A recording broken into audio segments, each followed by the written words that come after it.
The California coastline is famous for its breathtaking beauty, a place where the endless blue of the Pacific meets rugged cliffs and golden sands. For generations, these shores have drawn visitors and locals alike, offering a sense of peace and wonder that feels almost timeless. Here, the land and sea meet in dramatic fashion, with waves crashing against ancient rocks, sculpting the shoreline into a masterpiece of nature's design. Pacific Grove, affectionately known as America's last hometown, is nestled along this coast. Its rocky shores and tranquil coves have long been a sanctuary for those seeking solace and beauty. None more beloved than Lover's Point, a picturesque peninsula that juts proudly into the heart of Monterey Bay. The bay itself is a federally protected marine sanctuary, teeming with vibrant life. Sea otters float playfully in the kelp forests, while whales breach in the distance, reminding all who visit of the wild majesty that thrives just beneath the surface. But on December 21st, 2025, just days before Christmas, this idyllic setting was shattered in an instant, forever altering the community's sense of safety. That morning began like any other. Families gathered on the sand, children's laughter mingling with the sound of the surf as they built sandcastles and chased the tide. The air was filled with the promise of another peaceful Sunday. Kayakers glided effortlessly across the calm, glassy waters, their paddles dipping in rhythm with the gentle swell. It was a scene of perfect harmony between people and the sea. No one on the shore could have predicted the terror that would soon unfold. In a matter of moments, the mood shifted from carefree to anxious, as worried faces turned toward the open water, searching for answers.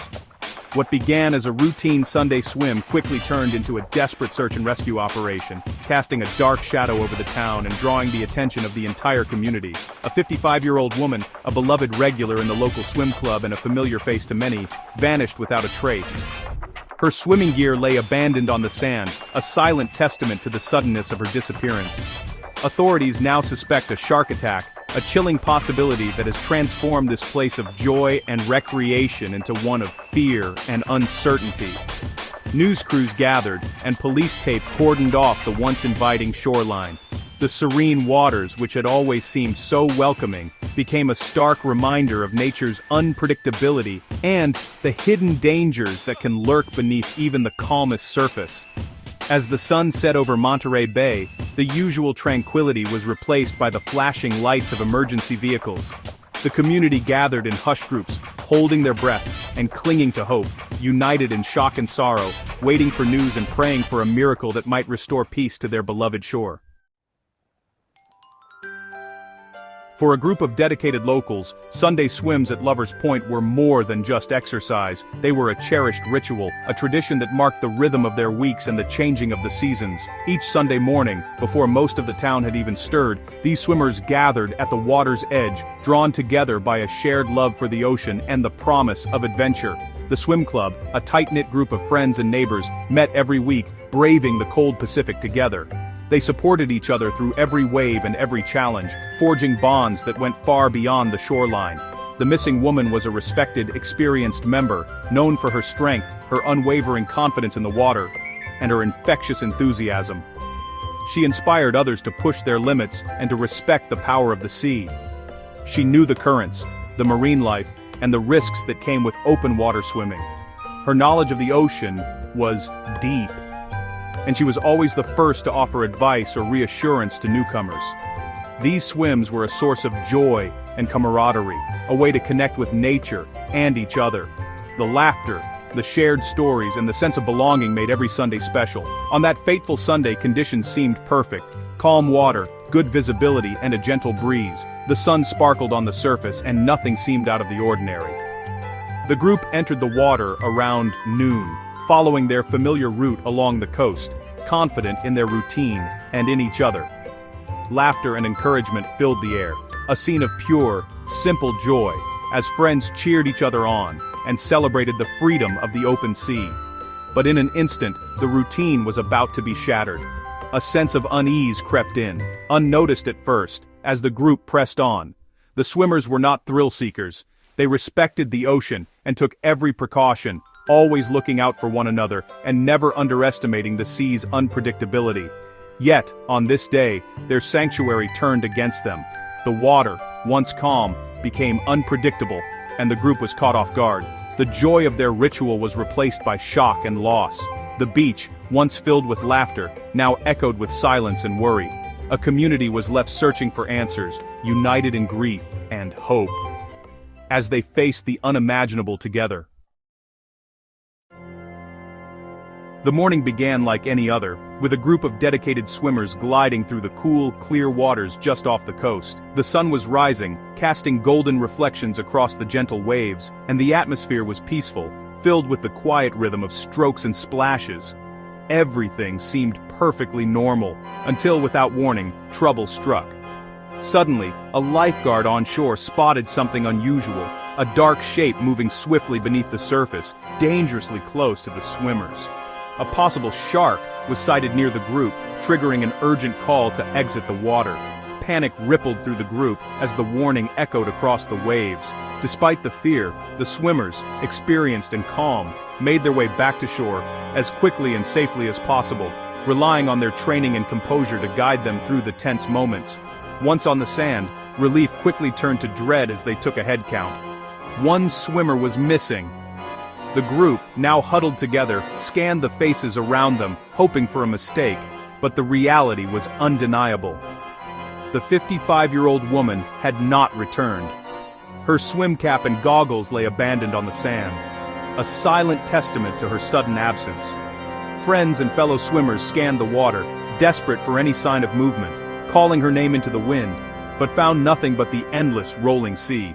The spot where she was last seen was now just empty, rippling water. No trace, no clue, only the haunting silence of the ocean. The Pacific Grove police were notified immediately, and the situation escalated to a critical emergency.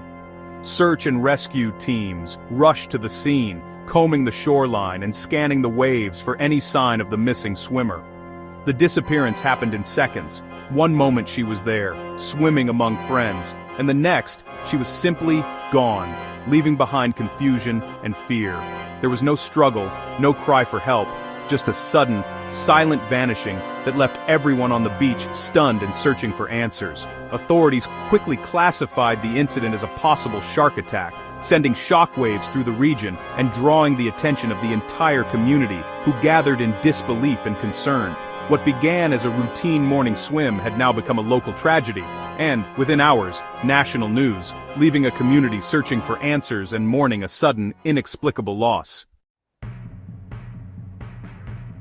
In the aftermath, eyewitnesses offered harrowing but conflicting accounts. One witness claimed to see a large shark breach the surface, possibly with a human body in its mouth. Another described only a violent splash and commotion, unable to confirm a shark. The chaos and distance made details uncertain. The U.S. Coast Guard, leading the search, acknowledged the reports but said there was no physical evidence to confirm a shark attack. No body, no equipment with bite marks, just chilling testimony. Investigators must weigh emotional accounts against the need for facts. The truth of those final moments may remain lost to the depths of Monterey Bay. The 911 call triggered a rapid multi-agency response. Pacific Grove Police secured the area and began interviewing witnesses. The U.S. Coast Guard led the search by sea and air, deploying a cutter and helicopter. The California Department of Fish and Wildlife joined, offering expertise on marine predators. Beaches were closed and public warnings issued as a precaution. The case was treated as a possible shark attack, though it remained a working theory. Detectives continued to re-interview witnesses and analyze footage, collaborating with marine biologists. The investigation was methodical, but the sense of tragedy was ever present. Behind every official action was a family and community in pain. The search began within minutes and quickly grew into a massive operation. Fellow swimmers and bystanders scanned the water in desperate hope. The Coast Guard deployed a helicopter and patrol boat, searching tirelessly through the afternoon and into the night. Advanced thermal imaging and searchlights were used as darkness fell. The search area expanded, accounting for strong currents. By nightfall, there was still no sign of the missing woman. The search resumed at dawn, now with drones and shoreline teams joining in. Every possible avenue was explored, but the ocean yielded no answers. By Monday evening, the official search was suspended, a painful decision. the focus shifted from rescue to recovery. Survival in the cold Pacific for that long was virtually impossible. The suspension marked a grim turning point. Only hope for closure remained. Public safety became the top priority. Pacific Grove closed Lovers Point and nearby beaches, extending advisories along the Monterey Bay coastline. Signs were posted, and law enforcement patrolled to enforce closures. The goal: keep people safe while the investigation continued. The closures, especially before Christmas, impacted local businesses and recreation. But officials made it clear: safety came first. The presence of a potentially dangerous shark was an unacceptable risk. The yellow tape and warning signs became a somber symbol of the tragedy. The community's sense of security was shaken. Shark attacks are incredibly rare, despite our cultural fears. The odds of being attacked by a shark are less than 1 in 11 million. In California, only a handful of fatal incidents have occurred in over a century. Most shark encounters involve a single bite and release, often a case of mistaken identity. The suspected attack at Lovers Point, if confirmed, would be exceptionally rare and aggressive. Monterey Bay is part of the Red Triangle, a known great white habitat. Swimmers enter the shark's world, where risk, however small, always exists. Experts advise swimming in groups, avoiding dawn or dusk, and steering clear of seal colonies. Even with precautions, the ocean remains a wilderness ruled by apex predators. This tragedy is a stark reminder of the respect the sea demands. As the search ends, Pacific Grove mourns. The missing woman was a friend, neighbor, and cherished swimmer. Vigils and memorials have sprung up at Lovers Point. The tragedy has united the community in grief and support for her family. It's a humbling reminder of our relationship with the wild ocean. The sea gives joy, but also demands respect. The conversation now turns to safety, education, and awareness. Not fear, but informed caution. The waters will one day feel calm again, but the memory will linger.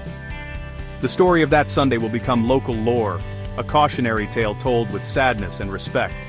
The ocean's beauty and power are forever entwined in the hearts of those who call this coast home.